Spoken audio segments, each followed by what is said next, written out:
queria agora convidar Elion também, né? Como eu falei, filho também do comunidade, não é um filho mais recente, né? Não é igual a Jana, que foi desde 2005, mas sempre presente também. Eu tive a oportunidade de orientar Elion em situações diversas, né? Num pós-doc, depois um outro pós-doc e depois orientar no mestrado que ele fez de História e Jogos, que ele não gosta dessa coisa de estar transitando sempre. Ele é uma pessoa que está sempre pensando coisas. Também, como aprendi, como eu digo, né, aprendo sempre com todos vocês, com ele também aprendi bastante. E ele tem uma formação diferente da minha, e isso de alguma forma tensiona, porque faz a gente olhar, botar outro óculos para enxergar. E aí eu agradeço demais ele também ter aceito esse desafio de levar a comunidade para o IF baiano e junto com Jana está construindo a história. Vocês estão acompanhando que a Elion está realizando um processo de formação na área de Games Studios, e aí ele deve falar um pouquinho, convidá-los, né? Está circulando no grupo. E é isso, Elion. Muito obrigado mais uma vez. Obrigado, Lin. Bom dia a todos. Quero agradecer a você, Lin, pelo convite carinhoso de estar participando dessa discussão. Acho muito importante essa dinâmica que você instituiu desde a criação do grupo, né? Essa possibilidade que a gente tem de compartilhar ideias, projetos, questões. E agradecer também a você por todo o estímulo, apoio que você tem dado, né? Desde que eu me vinculei ao grupo, né? Então, eu tinha separado aqui um momento para falar sobre como é que o grupo está se estruturando, né? O grupo de pesquisa está se estruturando ainda no Instituto Federal Baiano, Campus Catu. E um dos projetos que nós aprovamos recentemente via edital da Pró-Reitoria de Extensão do Instituto foi o Memorial do Isolamento, que é um projeto de discussão, divulgação de notícias, de textos científicos, acadêmicos, sobre a pandemia, sobre a situação de isolamento social. E uma preocupação inicial minha foi exatamente poder aproximar o campo das ciências sociais, o material que estava sendo produzido pelas ciências sociais, pelos historiadores, e que poderiam oferecer uma baliza, um entendimento teórico para tudo que está acontecendo, porque a pandemia tem uma dimensão biológica, mas essa dimensão biológica ela vai adquirindo feições diferentes à medida em que elementos como as políticas públicas de saúde, a lógica econômica, as pressões do mercado, elas vão sendo introduzidas nesse processo. Então, na verdade, é uma discussão que perpassa vários campos do conhecimento. E aí a ideia era fazer um esforço de documentar esse processo, do ponto de vista realmente de documentos históricos, das notícias, dos processos, oferecer informação qualificada, porque, em geral, o que a gente vê na mídia é que as notícias se dividem entre uma preocupação com as informações sobre a disseminação da doença, mas também como o processo político ele está diretamente imbricado com as questões de políticas públicas de saúde, as coisas vêm juntas, houve uma politização muito grande dessa discussão e muitas vezes as pessoas ficam órfãs de informações qualificadas, inclusive sobre tratamentos, protocolos de saúde e sobre o próprio processo de disseminação da doença. Então foi criado esse portal. Existe, inclusive, um blog no portal, mas o objetivo era, na verdade, alimentar também esse fórum que foi criado para que as pessoas pudessem compartilhar suas experiências de isolamento social, de adoecimento. Tem um dos tópicos trata exatamente dessa questão, né, da situação dos estudantes na pandemia, e um outro tópico fala também sobre os educadores na pandemia e no isolamento social. Então, se vocês puderem ajudar, divulgar e, inclusive, contribuir com reflexões para esse processo, o fórum está aberto, basta você se registrar com um e-mail e você tem acesso às funcionalidades do site. Inclusive, sempre que alguma notícia nova ela é publicada, quando você se registra no site, você recebe um e-mail. Bom, essa discussão que eu vou fazer com vocês é, na verdade, é baseada no texto. Foi a minha primeira produção no primeiro pós-doutorado em que fui supervisionado por Lin. É uma discussão que eu considero muito importante, que tem norteado, inclusive, as pesquisas, as avaliações de artigos, os projetos de pesquisa que eu tenho elaborado. Esse texto foi inicialmente publicado no Seminário de Jogos Eletrônicos, Educação e Comunicação, e depois saiu no livro Jogos Eletrônicos, Mobilidades e Educações. O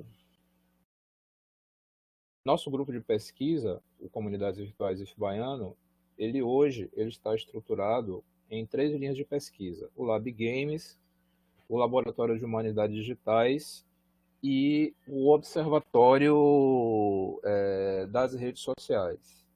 Dessas linhas de pesquisa, nós, por uma questão de estratégia, investimos inicialmente na estruturação do Laboratório de Ensino de História, Videogames e Simulações Digitais. E aí, nesse sentido, o trabalho que Lin me ajudou a desenvolver no mestrado profissional em Ensino de História me ajudou a estruturar essa linha de pesquisa. Na verdade, a ideia de fazer o mestrado surgiu da necessidade que eu senti ao final do processo de pós-doutorado de compreender efetivamente como é que poderia ser pensada e aplicada a relação entre jogos e ensino de história. E aí a ideia dessa linha de pesquisa é exatamente explorar os resultados da pesquisa de mestrado, que gerou basicamente função de uma aproximação entre o campo dos game studies e o campo da educação histórica e da didática da história. No trabalho eu discuti basicamente o conceito de empatia histórica e elaborei uma proposta de modelo de avaliação dos jogos digitais, da empatia histórica nos jogos digitais. Atualmente, nessa linha de pesquisa, tem 3 pesquisadores: eu, o professor Alex Álvares, que é da Universidade Federal do Oeste da Bahia, e o professor Elton, que é da Unip. Alex já tinha produzido alguns trabalhos sobre jogos eletrônicos e educação, didática da história. O trabalho dele auxiliou muito na minha pesquisa de mestrado. Ele pesquisa hoje no doutorado Civilization. O Ezron, ele participou do último livro que eu, Lin e o professor Alfredo Mata publicamos, organizamos sobre jogos digitais e museus virtuais e de história. Ele publicou também um artigo sobre Civilization, mas até o momento a minha maior articulação no diálogo está sendo com o professor Alex. É com ele exatamente que eu estou organizando seminários sobre Game Studies. Inicialmente a gente começou com a discussão metodológica, que eu acho que no momento, diz respeito à pesquisa sobre jogos e história, historiografia, ensino de história, uma questão principal. Mais adiante eu vou explicar por quê. Atualmente nós temos esses estudantes inscritos no grupo de pesquisa. Então, Maria Carolina foi aluna da pós-graduação da UNEB, ela fez a disciplina de jogos e história e cultura e jogos eletrônicos comigo. Ela é da área de educação física e pedagogia. O Carlos Eduardo, Carlos Henrique e Matheus são estudantes do ensino médio do Instituto Federal do curso de agropecuária. São também gamers. O Itamar é aluno do curso de ADS. No momento ele está inscrito no grupo, mas ele não está participando das atividades. E a Sandy participava das reuniões que nós estávamos realizando no ano passado. Ela é aluna do curso de História da UNEB. Então, essa discussão que eu e Alex temos estruturado, essa discussão é aberta ao público, e o objetivo, seguindo os protocolos de comunidades virtuais, é fazer encontros de discussão metodológica, discussão teórica, discussão de projetos e aprofundamento dos conceitos. Tem sido uma troca de experiência muito interessante entre as referências que eu tenho trazido e as referências que a Alex tem trazido também.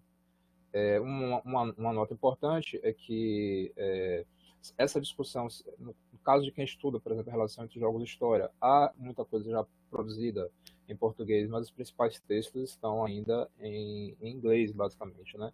Então essa troca tem sido muito importante para a gente. Nós, inclusive, estamos organizando esse ST no encontro da Ampul Bahia, que é Cultura Histórica, Memória, Aprendizagem, Simulações e Jogos Analógicos e Jogos Digitais e Analógicos.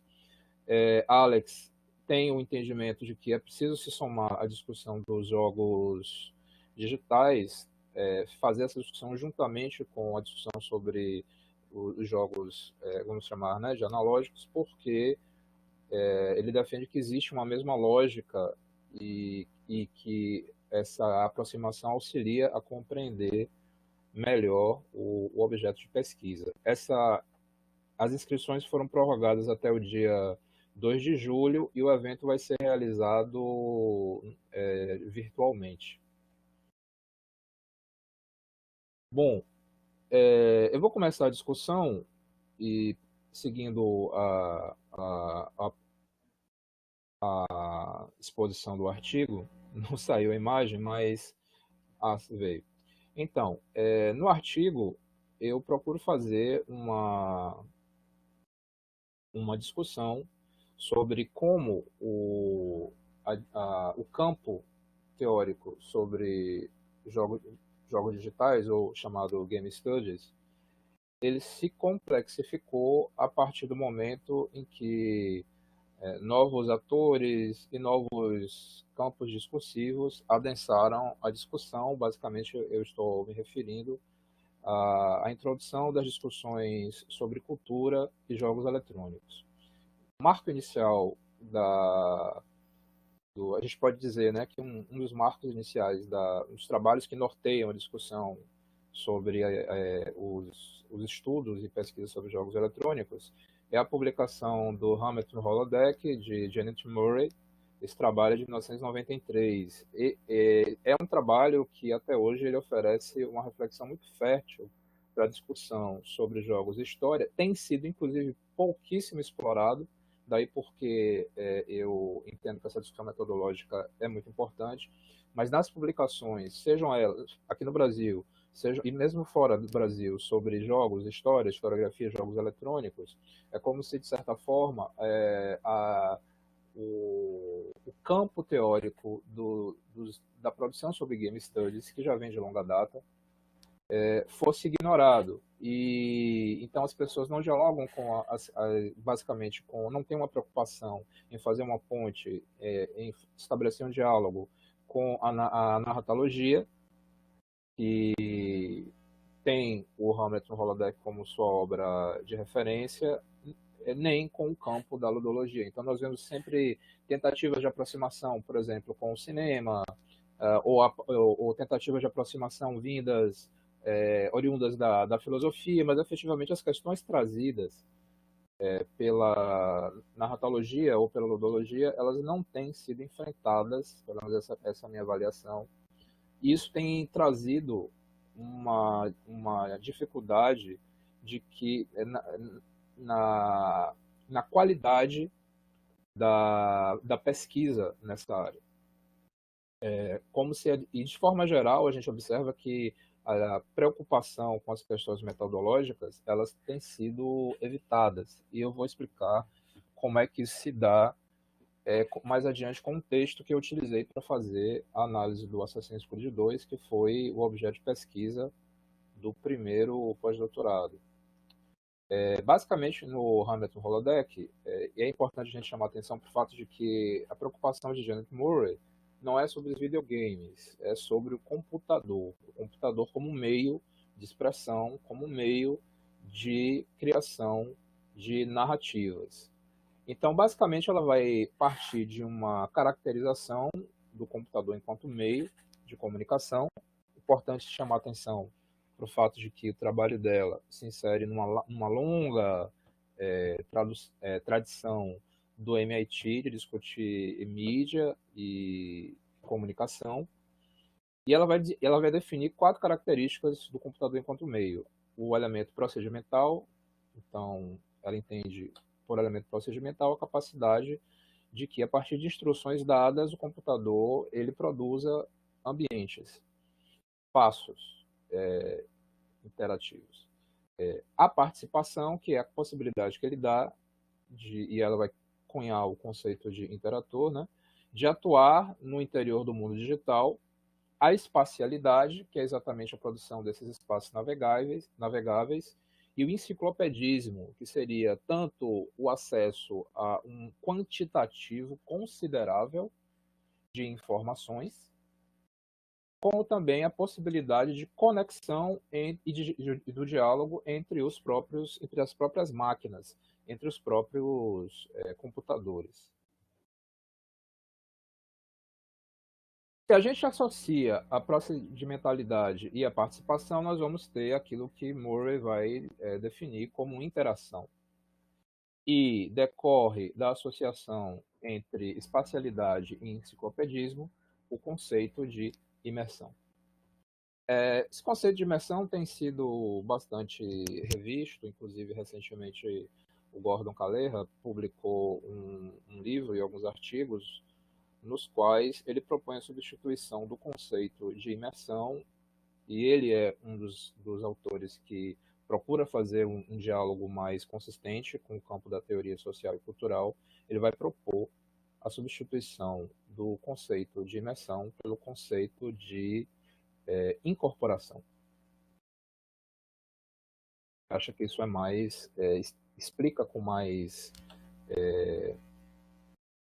objetividade o que acontece nos processos em que um operador, um interator, ele interage com o mundo digital. Basicamente, o que Murray propõe é que, com essas características, nós temos à nossa disposição um contexto de uma nova experiência narrativa. E, bom, um dos aspectos que ela sublinha e que é muito importante para as pesquisas no campo dos jogos que têm como base representações do passado, é a ideia de que, à medida em que se dá um processo de participação, de encenação de eventos, isso tem uma consequência, um impacto emocional que não se dá, por exemplo, quando nós estamos interagindo com cinema, com literatura e outros meios.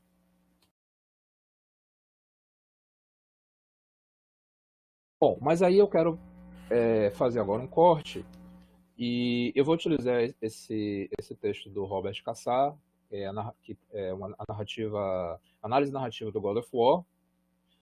Esse trabalho foi publicado no Eludamos em 2013 e vou utilizar esse trabalho como um exemplo do que acontece quando você utiliza, por exemplo, um modelo narrativo para você analisar um jogo eletrônico, quando você parte desse viés narratológico para você analisar um jogo digital. Basicamente, o que ele vai dizer nesse artigo, de forma bastante resumida, é o que é que ele vai encontrar em termos de estrutura narrativa. Então, se você se propõe a fazer uma análise narratológica, uma análise narrativa de um jogo, qual será o resultado? O resultado será exatamente a proposta, a identificação, um modelo de estrutura narrativa. Basicamente, no caso de God of War, ele vai dizer que isso se dá nos jogos, dentro dos jogos, em cada jogo especificamente, e na série como um todo, na série God of War. Ele vai dizer que nós vamos encontrar aí, basicamente, a estrutura do monomito de Campbell, como estrutura narrativa. Então, nós temos o chamado aventura, nós temos a partida e depois nós temos o retorno do herói. E que o que nós encontraríamos no jogo, nas fases do jogo, seria exatamente esse ciclo repetido, no qual o herói se confronta, passa por etapas sucessivas até confrontar um boss. Então a fase termina e ele tem início uma outra fase. O texto é inclusive interessante para pensar, por exemplo, como se dá a interação entre elementos narrativos e a lógica da simulação E o Kassar chama a atenção, por exemplo, o fato de que, quando nós pensamos na questão da interatividade, na possibilidade de ação do jogador em relação ao jogo, ao meio digital, que isso não se dá o tempo todo. Há momentos que ele age e há momentos em que essa ação ela é sentida de forma mais efetiva na trajetória narrativa, mas em muitas outras situações isso não acontece. Ele vai dizer, por exemplo, que o momento em que a ação do jogador é mais contundente é exatamente no enfrentamento do boss de cada fase. Então, esse aí seria um exemplo de análise narrativa, e há vários modelos, né, de estrutura narrativa que podem ser propostos e encontrados, mas basicamente é importante chamar a atenção para o fato de que, metodologicamente, se você se propõe a fazer uma análise narrativa, o trabalho que você vai exibir tem como resultado a estrutura narrativa, a descrição de estrutura narrativa, né? Então, você vai descrever os personagens, você vai descrever o enredo, você vai falar sobre o antagonista, você vai falar sobre o protagonista, você vai falar sobre o cenário. Então, esse é o resultado. Uma outra possibilidade de discussão e de abordagem da análise dos jogos digitais foi proposta pelo SPNC, e a obra disseminadora desse trabalho é o Perspectivas em Literatura Ergódica. Esse trabalho foi publicado em 97, portanto é posterior, né, ao Hamlet no Holodeck. E basicamente o que ele vai dizer, o que ele vai propor, o que ele vai apresentar é o conceito de literatura ergódica. O videogame seria, portanto, um texto ergódico. É importante chamar a atenção para o fato de que, bom, ele está discutindo especificamente jogos digitais. Ele não está falando sobre o computador. Também é importante chamar a atenção para o fato de que, ao contrário de Murray, que vem dos estudos literários, ele é um acadêmico do campo da computação e tenta fazer uma aproximação com o campo das humanidades. Então, a diferença do videogame quanto texto para outros textos seria que é preciso que o leitor faça um esforço considerável para que o acesso à informação ele se dê. Ao contrário, o jogo não acontece. Não é preciso que ele interaja com esse texto digital. Bom, portanto, uma outra forma de leitura não que se diferencia de outros modelos de leitura, daí porque ele chama de texto ergódico, né, no sentido de que é preciso um esforço, é preciso haver um tipo de interação física diferenciada que não se dá com o texto, os demais tipos de texto. E então essa seria a especificidade do tipo de comunicação oferecida pelos jogos. Importante a gente chamar atenção para o fato de que, observem, nós temos aí, tanto num caso quanto no outro, tanto no caso de Murray como no caso de Asset, nós temos aí a ideia de que nós estamos falando de estudos voltados para codificação de linguagem. Nós estamos falando de perspectivas estruturais. Porque qual seria o resultado, por exemplo, de uma análise ludológica de um jogo? A descrição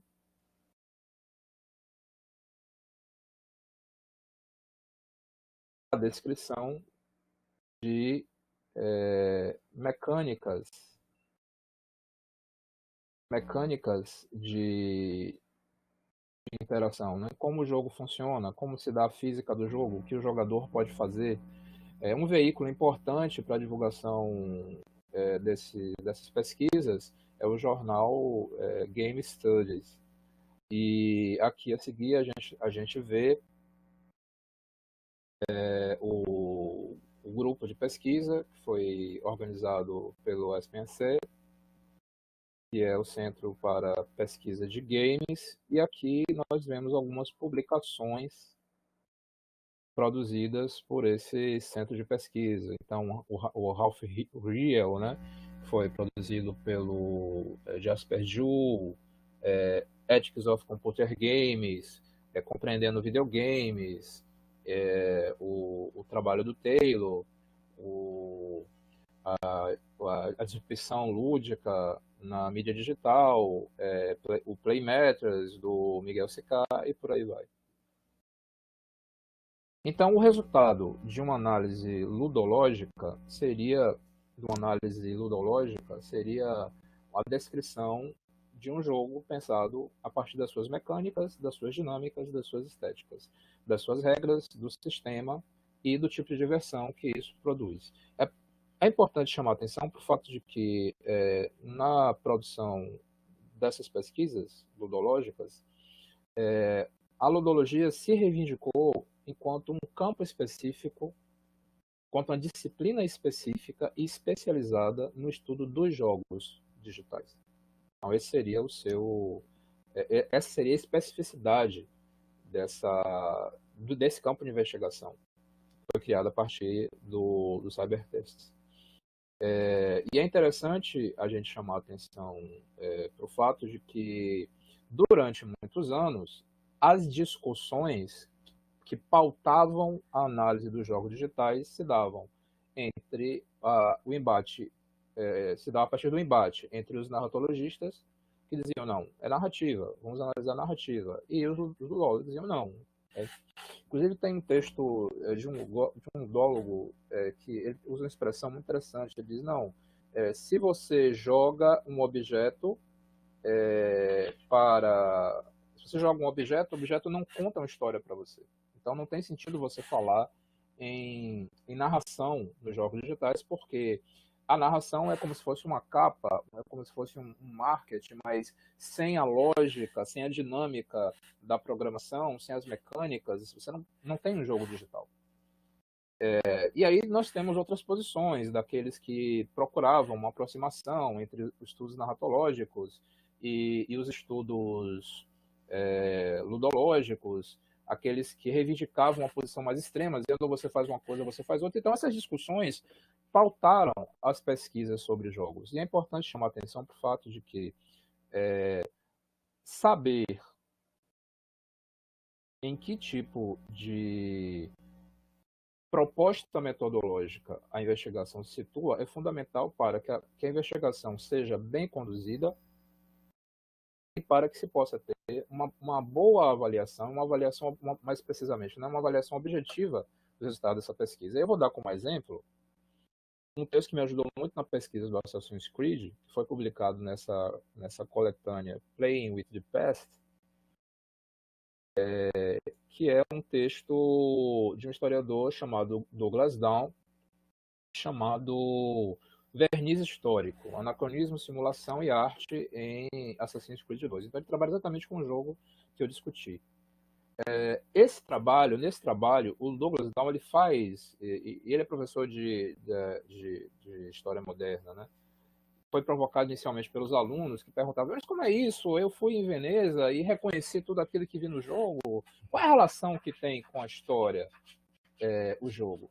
E aí a análise que ele faz do Assassin's Creed, e é inclusive uma análise muito difícil, porque ele trabalha exatamente com a história material da época, com os monumentos, com a arquitetura da cidade. Esse vai ser o foco da análise dele. E ele vai dizer, inclusive, de forma muito feliz e interessante, que existem sim anacronismos no jogo, mas como um estudioso, um especialista em Renascimento, ele vai dizer que os renascentistas eram também eles eram anacrônicos. A ideia de atribuir, por exemplo, uma data, um período a um determinado monumento que não correspondia à sua realidade histórica, estava presente no Renascimento também. E ele faz outras incursões, por exemplo, mostrando como a gente pode pensar em realidades anacrônicas que atravessam o nosso presente na nossa relação com o espaço urbano. Então, mesmo o anacronismo existente no jogo, ele vai dizer, é um anacronismo que pode ser considerado anacronismo histórico. Isso não torna o jogo, do ponto de vista histórico, ele vai dizer, carente de precisão. Porque, culturalmente, essa experiência era vivenciada pelos homens do Renascimento. Mas o que é que efetivamente vai ficar de fora? Se você ler o texto do Douglas Down, você vai ser direcionado para uma leitura do jogo que considera apenas as suas mecânicas simulacionais. Ele toca de leve nos elementos narrativos, porque ele vai dizer que Ezio, que é o protagonista do jogo, pode ser considerado uma metáfora histórica do historiador. Mas efetivamente ele não analisa a narrativa, e a narrativa do jogo tem elementos que são muito importantes para compreender o passado, inclusive um elemento histórico que é ao redor do qual a narrativa do jogo é construída, que é a conjuração Pazzi. E exatamente essa discussão fica de fora da análise do Douglas Down, até porque ele não a propõe, ele não como outros pesquisadores, ele parte do seu horizonte de disciplinar, que é o horizonte da historiografia, mas ele deixa de fora exatamente o enfrentamento da discussão sobre narratologia e ludologia. Então ele se concentra nas mecânicas do jogo, ele se concentra na simulação das cidades renascentistas que aparecem no jogo. Ele deixa de fora a narrativa e, ao mesmo tempo, deixar de fora a narrativa não é um problema, desde que você saiba que efetivamente você está fazendo isso. Que metodologicamente essa foi uma escolha. E o que nós vemos aqui é a situação da maioria dos trabalhos que estão sendo publicados, têm sido publicados no Brasil nos últimos 5, 7 anos, sobre a relação entre jogos e história. O trabalho se propõe a analisar representações do passado nos jogos digitais.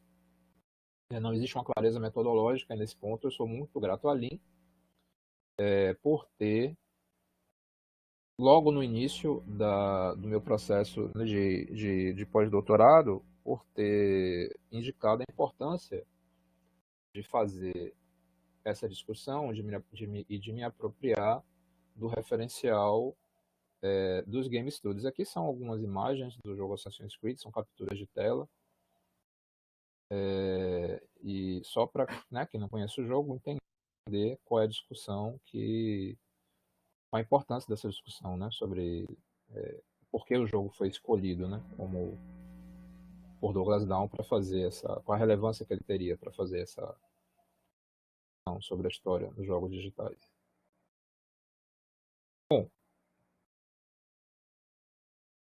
completou 30 minutos, viu, Leon? Só para finalizando aqui. Obrigado. Então, um texto importante para fazer a guinada, que eu chamei de giro cultural, foi publicado por um antropólogo chamado Tom Boisdorf na revista Game and Culture. E o título do artigo é A Ludicrous Discipline e Etnografia e Game Studies. E basicamente a gente poderia sintetizar a preocupação dele, a discussão que ele propõe, na seguinte questão: não é contraditório que a ludologia enquanto disciplina tenha excluído a maior parte dos fenômenos lúdicos do seu horizonte de investigação e se concentrado essencialmente no estudo das simulações digitais? E aí ele está falando do ponto de vista da tradição de uma disciplina que vem estudando jogos e outras práticas lúdicas desde o final do século XIX, que é a antropologia. E o que é que ele vai propor? Quanto programa, ele vai dizer que é necessário estudar as relações entre jogos e cultura e aprender a sua dinâmica através da etnografia. Então ele vai propor a etnografia como método de investigação dos jogos digitais. Ele vai propor que existe uma afinidade, uma enorme afinidade entre esses estudos e o campo antropológico, porque culturas e simulações baseiam-se no estabelecimento de regras e princípios comportamentais. Então, basicamente, uma coisa é nada mais nada menos do que a variação da outra. E vai trazer algumas questões de pesquisa, como a cultura institui diferentes espaços, práticas e representações sobre o ato de jogar, como o ato de jogar institui e ressignifica práticas e representações culturais. E aí ele vai esboçar em seu programa de pesquisa algum que a gente poderia pensar como linhas, né? Game Culture seria estudar as formas culturais específicas originadas a partir das interações suscitadas por jogos eletrônicos e metaversos e suas imbricações com as instituições sociais.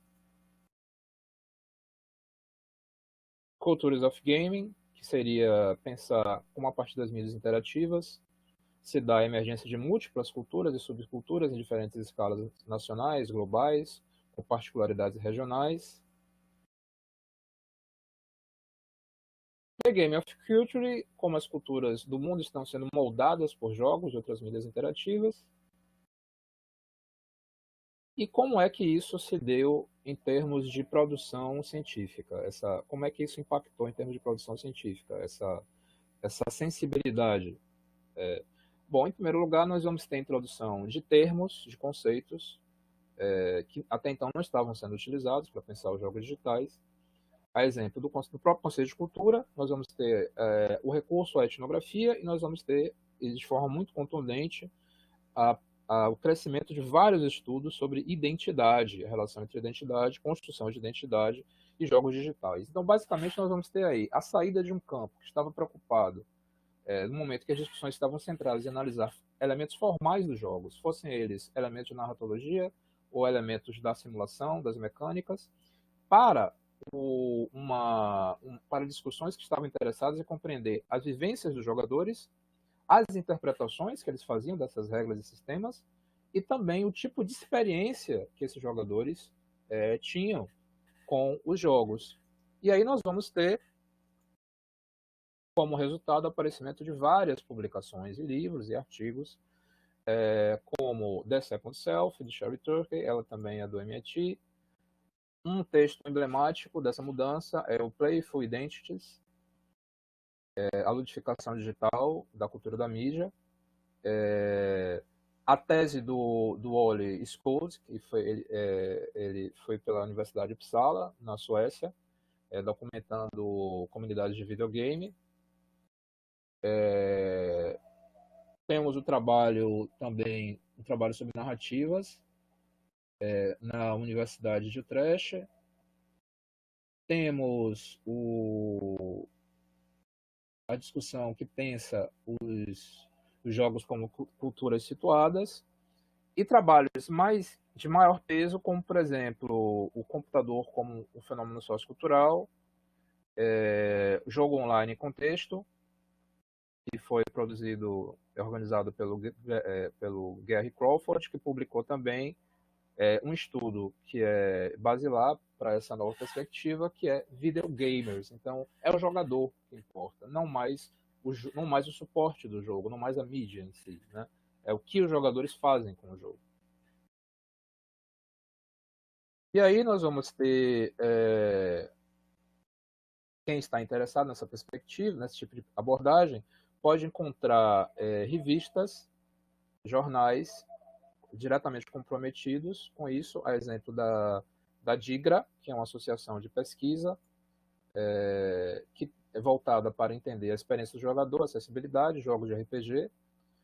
A DIGRA tem também um jornal, uma revista que pode ser acessada, é online, é aberto, os recursos são abertos. Temos aí essa Simulation Gaming, e como vocês podem ver, um dos campos que tem crescido muito a partir dessa guinada cultural são os estudos que pensam as relações de gênero nos jogos digitais.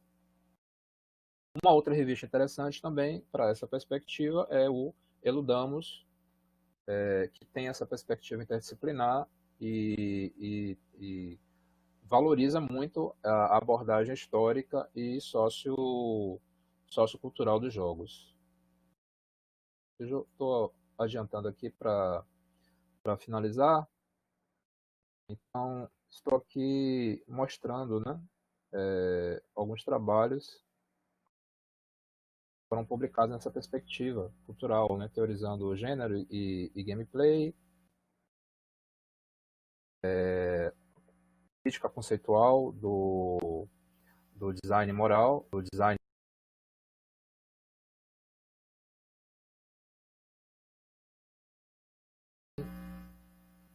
Como é que isso tem sido incorporado pelas pesquisas que a gente está propondo na linha de pesquisa do Lab Games. que é a primeira linha que está sendo estruturada a partir de um projeto de pesquisa. Bom, nós poderíamos propor a utilização de jogos digitais ou a pesquisa sobre história e aprendizagem de jogos digitais a partir de inúmeras perspectivas. Poderíamos partir, por exemplo, até de uma perspectiva de aprendizagem neurológica, né? Existem vários estudos que mostram, por exemplo, como jogos, e de longa data, que mostram como jogos, inclusive, eles aumentam a performance de cirurgiões, pilotos, enfim. Mas, dentro da perspectiva cultural, e aí eu estou me valendo de um texto que foi publicado em 2018 por um historiador, por dois historiadores, na verdade, né? O Scott Mettinger e o Richard Paxton, que é Gaming History. Então, qual é o cerne da discussão que eles propõem? A constatação de que os jogos digitais são um elemento importantíssimo da cultura popular nos dias atuais. Então, dialogar com os jogos digitais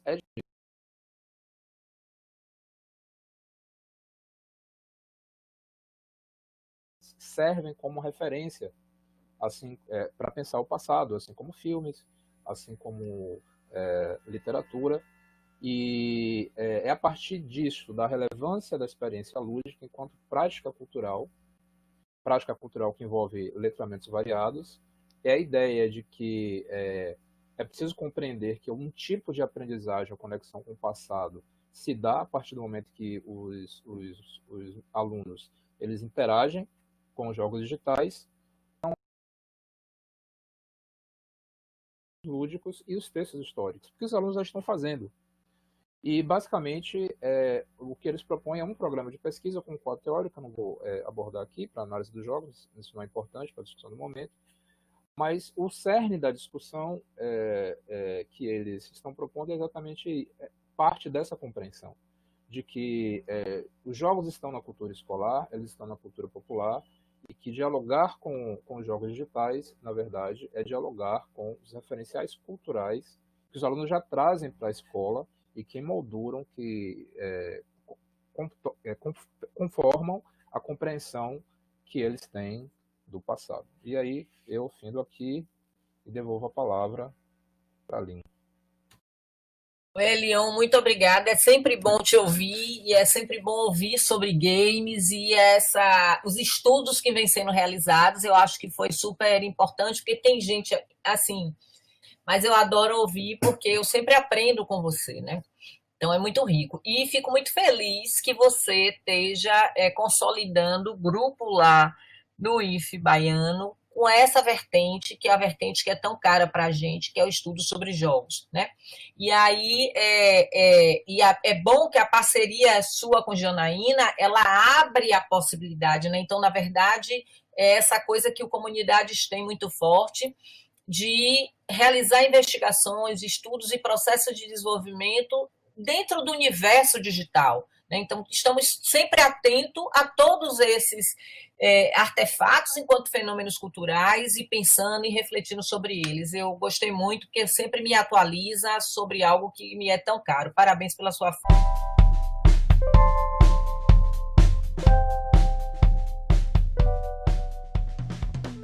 Eu estou usando o livro de museu e jogos, inclusive, na minha pesquisa. Estou usando, inicialmente, minha pesquisa era bem nesse âmbito mesmo, de ajudar, de comunicar a história com o jogo, e continua nisso também.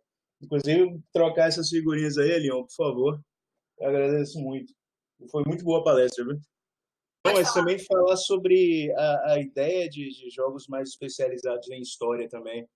Queria saber se você teve algum contato com isso, porque o Assassin's Creed ele tem meio que uma agenda própria, né? Ele quer oferecer a narrativa dele, mas tem, por exemplo, modificações de jogo, tem alguns jogos que são criados especialmente para a história também. No nosso caso, temos muitos jogos brasileiros que são criados nesse assunto. Eu queria saber como é que você abordou isso também na sua pesquisa. Bom, Paulo, eu trabalhei basicamente com o Assassin's Creed 2. Mas uma das discussões que eu acho que vale a pena ser feita é se você acompanhar, por exemplo, quando você diz assim, né, que eles têm uma agenda própria, e você está certo, mas uma das particularidades da série é que ela termina contribuindo para a gente fazer meio que uma diluição dessa fronteira, por exemplo, entre aquilo que seria um jogo sério ou um jogo educacional e aquilo que seria um jogo que não teria uma pretensão, vamos dizer assim, um compromisso com uma abordagem mais positiva, né? Porque, por exemplo, no caso do Assassin's Creed 2, o jogo ele é construído com base em uma pesquisa, especificamente, em um trabalho de pesquisa que é o que é de um pesquisador de literatura, acho que ele tem um trabalho, é o Simonetta, eu não me recordo o primeiro nome dele, mas ele tem exatamente um trabalho de pesquisa sobre a conjuração Pazzi. Um trabalho de pesquisa, para ele ser de literatura, ele faz um estudo histórico sobre documentos da conjuração Pazzi. Então, o jogo ele é estruturado com base nesse texto. Inclusive, você encontra no próprio arquivo do jogo ilustrações que ele utilizou no livro. E essa tendência terminou sendo ampliada, por exemplo, você deve ter acompanhado que o Assassin's Creed, que trata da Revolução Francesa, não me recordo o nome dele agora, a reconstrução digital de Notre Dame foi utilizada como documento norteador para que a catedral, depois que passou pelo processo de incêndio, ela fosse reconstruída. E no Assassin's Creed Origins, que trata do Egito Antigo, eles introduziram essa colaboração com os historiadores, isso ainda mais longe, porque não apenas o historiador aparece ali como um especialista que nos jogos anteriores, né, que oferecia